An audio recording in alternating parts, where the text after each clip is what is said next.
Welcome to Formosa Dream Chasers. We're your hosts, Mary Anne and Ching-en. Please join us as we explore the journeys amazing people take in pursuit of their dreams. And get insights from their experiences. Let's hit the road. And get started.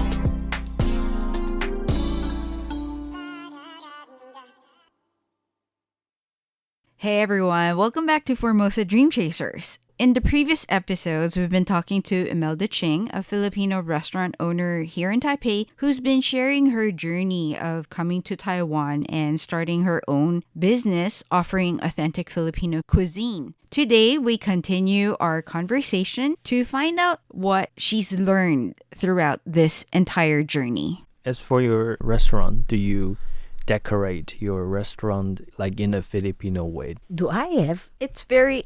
Why are you looking at me? It's your restaurant. You go there. Okay. How do you design the interior of your restaurant? I just design it just comfortable. It does have a Filipino design to it. Like, it features a number of Filipino accents. Like, yeah, I mean, like, if you have never been to a Filipino restaurant, you will not know what it looks like. Like, in different countries, when you walk into the restaurants, like maybe in Thailand, you will see a Buddha inside the restaurant. Like, what would it be like for a Filipino restaurant? I think she has a lot of like native influences where she features parang yung nipahat. Yeah, I have something like nipahat, spoon, a big spoon. The nipahat is a very traditional Filipino house. Like, imagine, this might be a little bit far-fetched, but if, let's say, imagine a beach house, like where they stand on the, is it bamboo? Bamboo. Coconut yun, di ba? Yung coconut leaves. No, but the bottom. Yeah. The bamboo, yes. It's a mix of like bamboo and coconut, like the structure. So you see like those huts, right, by the ocean where they it looks like that, and then you have a lot of like the coconut leaves that make up the roof. So Imelda's restaurant has like a bit of that Filipino flavor. Just a little bit. Yeah. And also, you also see her faith in her restaurant, where you can see statue of the Virgin Mary. Yeah. And she has, this is me describing you now. Imelda has a very strong faith in God. So her Catholic faith is also shown in her restaurant, where you will see that. But I think that's not a bad thing, because like most Filipinos are also Catholic. Well, because of I am nothing without God. Yeah. I have no crest art without God. Yeah. And her restaurant has like really warm, bright colors. For some reason in my head, I keep on thinking of green and yellow. No, I just put the pictures of the scenery because this is the fifth place.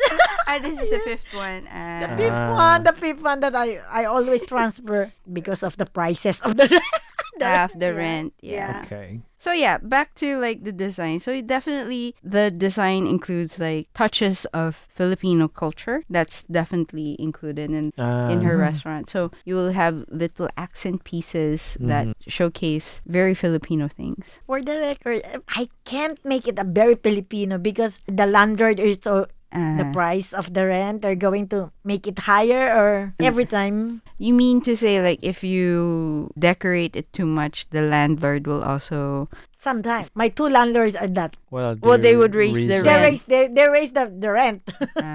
That's why I just maintain it.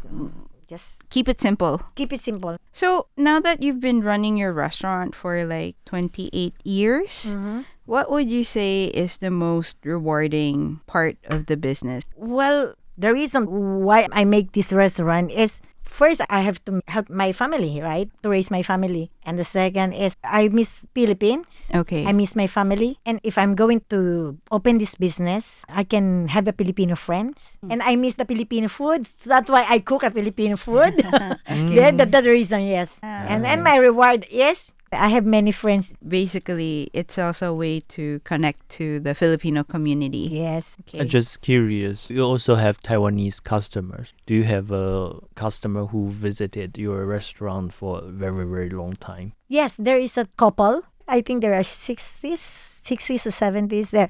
Every twice a month, they're coming to visit me. Well, my Taiwanese customers are it's not really that long, that 28 years.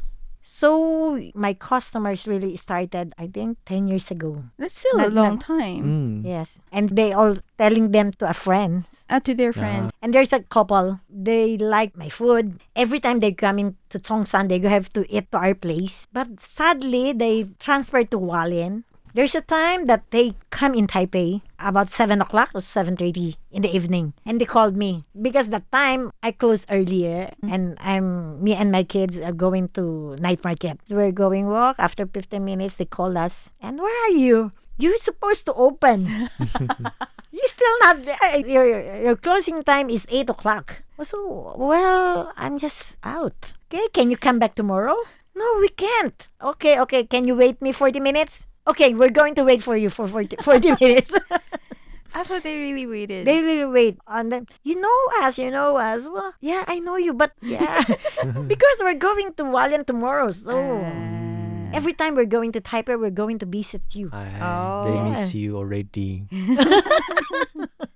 That's nice.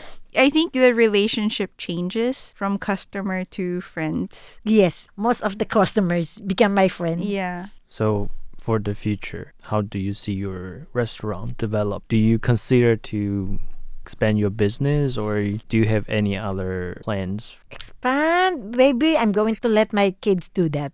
So they are like they have if they this- want, because I have to enjoy my life. Of course, I want my restaurant to expand, but well, it's God's will. Okay. But as of now, I'm just enjoying my work, my life.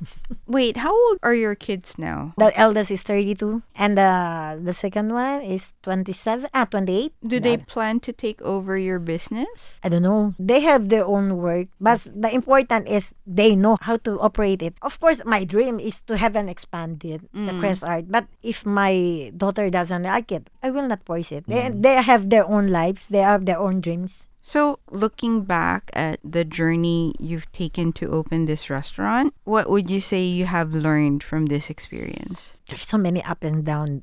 Not all good, but well, you have to think, if you're going to run a business, what is your main purpose for it? Yeah, if your main purpose is just to make a money, for me, I cannot make it until now. Why? You have to make a choice. What do you want? You want a career? Or you want a family? Oh, that's a big one. Because when you said that, I feel like it's part of society, the way we define success. We look at success as having a good career. Like, you have a nice position and you earn good money. But when you do that, though, you don't have as much time for your family. But for somebody running a business, is it easier? Not really. But probably I'm one of the lucky one because I have a supported husband. But of course, he's also complaining because we don't have a family day. Yes. And my biggest lesson is I have to be very hard, very tough on your decision. Just like there's a time that my husband gave me an ultimatum. Oh, really? Yes. You have to stop it or You separate. yeah, not just like that. And I told them, and I told him, no, I also have a life. You don't own me. Yeah. This is my life. I can be a wife and a mother, but I have my life. You're right. Well, when you said that, was your husband okay with it? Like, he had Of course, we have to talk about it. Yes, you were okay till that do us part. Well, probably my husband told me that I really try hard yeah. to be a wife and a mother. What was his complaint? When you opened the restaurant every day, does that mean that you were at the restaurant the whole time? Yes, because we live in Xintian, New Taipei City, and the restaurant is in Taipei. So my husband is a very traditional one, and we have a dinner. I cook a dinner, but when I open the restaurant, we don't have a what they call that. Family family time. time dinner, yeah. And most of the time, they come to Taipei. Yes. But don't get me wrong. My husband is also helping me. And all his salary is gave to me. I see. But mostly he complained is, I have no time. And on Chinese New Year, I have to cook for our New Year dishes. And it's almost late. Most of the time, the Taiwanese in Chinese New Year, we always gather 6 to 7 o'clock, right? Yeah. But in our place, we usually eat at 8 o'clock, 9 o'clock. That's not still very late. I mean, nowadays. Nowadays, yeah. But not that time. Do you have other advice for someone who wants to start a business? be perseverance, matyaga. Persevere. If you're just hardworking, you're not going long. There's a difference about. Two different things. Yes, two different things. I'm not a hardworking person. You persevere. Okay. That's why I'm still now. Just like my husband said, I'm not a hardworking person. Okay, wait, let's talk. Because when you run a restaurant, the hours are so long. Like, you have to prepare the dishes, you have to cook, you have to clean. Even if you have somebody helping you, you still have to oversee everything. Yes, I have to. But if somebody have to work for me, I'm going just to see it. Oversee it. Oversee it. You're not the one doing it. I'm not going to do it. So you already have someone to help you. If there is. If not, I'm going to do it. But you still have to persevere through all the difficulties. You have to still continue on. Yes, still to continue on. So let's say if somebody has a dream of like opening a restaurant, what would you advise? Well, for me, start small. Okay. If you lose small. Take it slowly. And, of course, dream high. And be practical, of course. Be practical. Yeah, you don't fly before you learn to walk. Yeah. And don't buy a lot of things that you will not need. Yeah. One of the other things I wanted to ask as a new immigrant of Taiwan, what are your thoughts about Taiwan as your second home? Like, what would you share about opening a business here? For me, Taiwan is a really good place for the new immigrant. If you have a dream, you can start here in Taiwan. Yeah, and if you are practical, as I said, if you're practical and if you are hardworking, you can live well here in Taiwan. For me. Why do you say that Taiwan is a good place? What does the government do that make you feel that way? For me, Taiwan is a very safe place, a very convenient. If you have money, you can eat any time of the day, in the middle of the night, right? You can go to 7-Eleven and the health insurance. If you are sick here in Taiwan, it's a very convenient. You go to the clinic. Unlike in the Philippines, if you are a sick person, you are a rich person. You have to be rich, right? Yeah. It's very expensive. Yeah, healthcare, medical care there is very expensive. That's right. As I was mentioning earlier, I really admire you for having run this business for 28 years. I mean, you survived so many struggles that most business owners have difficulty with. For example, COVID. How did your business manage to overcome that? Especially in Taiwan. At the time, if I remember correctly, the government stopped all foreign workers from coming in Taiwan. Yes. Yeah, so what did you do? Well, that time the COVID before started, I applied for the Uber Eats because there is already a pandemic and I'm thinking there will be the business will going to stop. So I applied for the Uber Eats so we have a deliver. And thanks to the Taiwan government because the Taiwan government grant us, we can borrow money, 500,000 to 1 million without, if you pay the tax, you can borrow the money from the bank. Okay. Without collateral, without guarantor. You just show them your tax, the business tax and the business license. And as it's really helped us. It will be payable for 5 years. And the first year you will get you will just pay for 1% interest for 1 year. 1%. Yes. That's very low. I mean, the fact that the government was not asking for any collateral at all. Just your business, just the tax. That's your business tax and the business license. Oh. And I pay tax for 28 years. for 20 years. So because of that government loan, that helped you? Helped me to survive. Because you cannot survive that time, the COVID and the rent. How can we survive? That's why the time, I just, on my own, I have no workers. Just me. Did you still have to pay rent? Yes. You did? Oh. Yes. And the time, my old place, the rent is 45,000. Ouch. Yes, 45,000. Very high. And that time, the COVID started for 2020. Yeah, yes, 2020. 2020. And 2020, it's really a loss of money. Yeah. And 2021, this is December, it will the end of our contract. And the landlord is from 45,000, he's going to raise up to 70,000. Oh. What? Yes. Wow. Yes, because probably he's thinking that I really love the place, but not this time. Not during COVID. Yes. I mean, because you didn't have any business. Yes. Wow. Okay. From 45 she is going to make it 70,000. That's crazy. Crazy. Sorry, but yeah, it sounds really crazy. It's really things. I really think supposed to be. I'm going to stop the business. Okay. It's really true. I was thinking I'm going to stop the business, right? Because I don't know. It's COVID. We don't know when it will end. Well, in my new place now at Lane 43, that is a former karaoke restaurant and also a Filipino owner. She asked me if I want tingrang. If you want to take over the the place. And I'm going to pay her for 300,000. And I said, okay, yes. Okay, just said yes.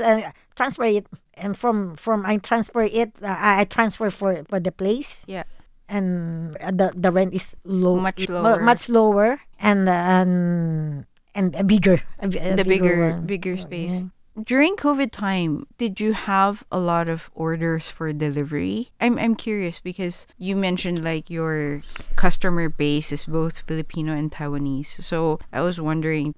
Frankly to say, not really, because the Uber is just starting at that time. I'm just starting the Uber. Okay. Well, the Filipino contract workers it's really stopped. They cannot go out. Yeah. But thanks God that I have a Filipino Chinese customers, Taiwanese customer. But of course, it's not enough. But because probably I really love my work. This is my passion, right?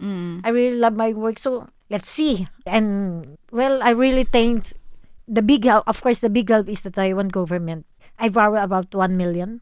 First, I borrow for 500,000 and another 500,000 because I have to transfer to another place. Right. Yeah, it sounds like the government really tried to assist. Yes, they really tried to help. Yeah. See, for 1 year I have to pay for 1%. The second year you have to pay for the capital.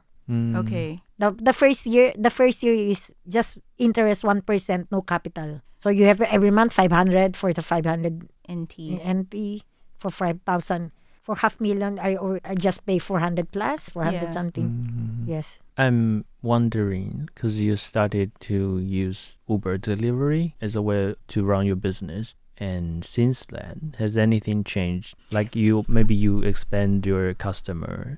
Yeah, I expand the customer already. Most of my customer order in the Uber Eats.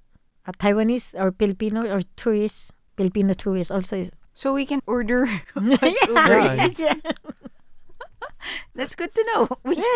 Okay, so you're still on Uber Eats. Yes, still. Is it expensive to use Uber as a platform? They have a lot of the commission is 35%. They take it from you? I thought they took it from us. They take us from us also.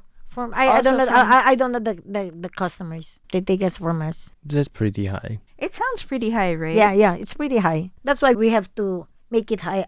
The price higher. Higher. Yeah. But on the COVID time, it's helped, but not really because I started the Uber that time. You just started. Yes. But you still said it still helped somewhat. Yeah, somewhat. Okay. And on that note, Imelda, thank you so much for your time. Thank you for sharing your life story to us. It was very interesting for me to listen to your story.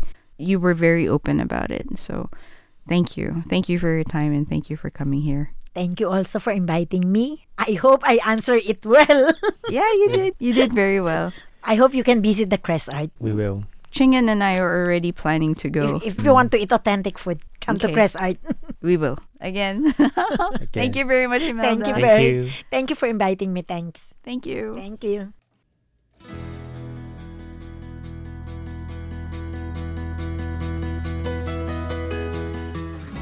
This is Ching and Cho and Mary Ann Shoko. See you guys next week. Bye.